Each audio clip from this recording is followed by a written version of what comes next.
It's been must-win baseball for a while now, and the Mets gave up 10 runs to the Cubs in their loss Wednesday night. So I'm wondering, is the pressure of fighting for their postseason lives starting to get to them, or will some of that well-needed Mets magic just randomly show up at the right time?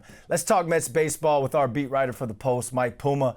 Mike, thanks for hopping in with us today. You're out in Chicago right now for that game tonight. I guess let's get straight into this, man, because a lot of people are frustrated that night in, night out, we see mistakes that are absolutely killing this team. One night it's Vientos' fielding error. Another night it's Juan Soto's misplay on the ball in right field.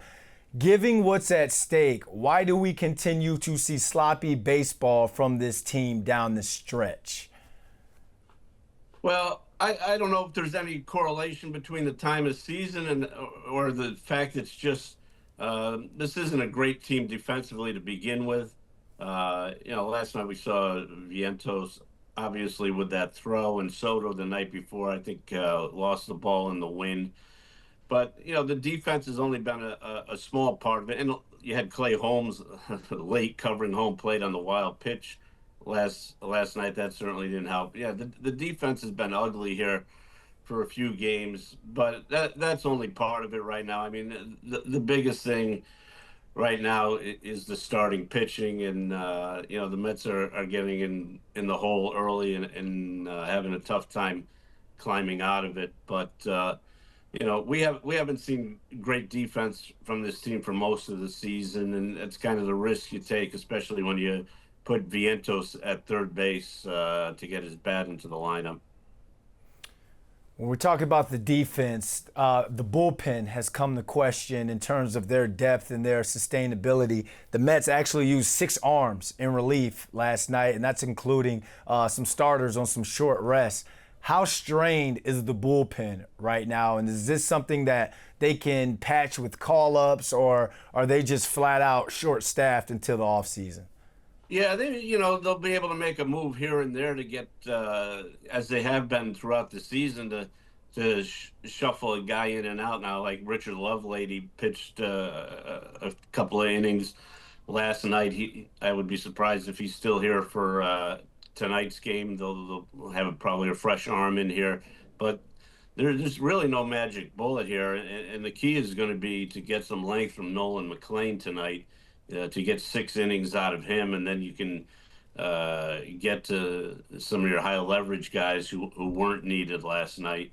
But it's really a high wire act here for Carlos Mendoza trying to piece this thing together. You've had 2 straight games where your starter hasn't pitched beyond 2 innings. You had Jonah Tong last night went only 2 innings, and that looked good compared to what David Peterson gave him the night before when he only lasted 1 1/3 inning. So the key here is to get a 6-inning performance from Nolan McLean, and then get your high leverage guys involved.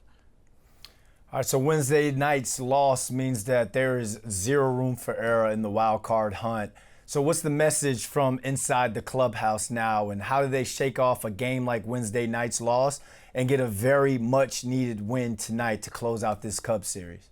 Yeah, and I don't know if there's a message other than go out and win that night's game, but the thing here is you look at where we are. There's 4 games left, and you feel like the Mets have to win 3 out of 4 here to really put themselves in a good position. Win tonight and then go down to Miami and win 2 out of 3. Anything beyond that, anything less than that, you're really leaving yourself vulnerable here. And the Mets got lucky last night. The Reds went to extra innings and lost to the Pirates. The Diamondbacks went to extra innings, lost to the Dodgers.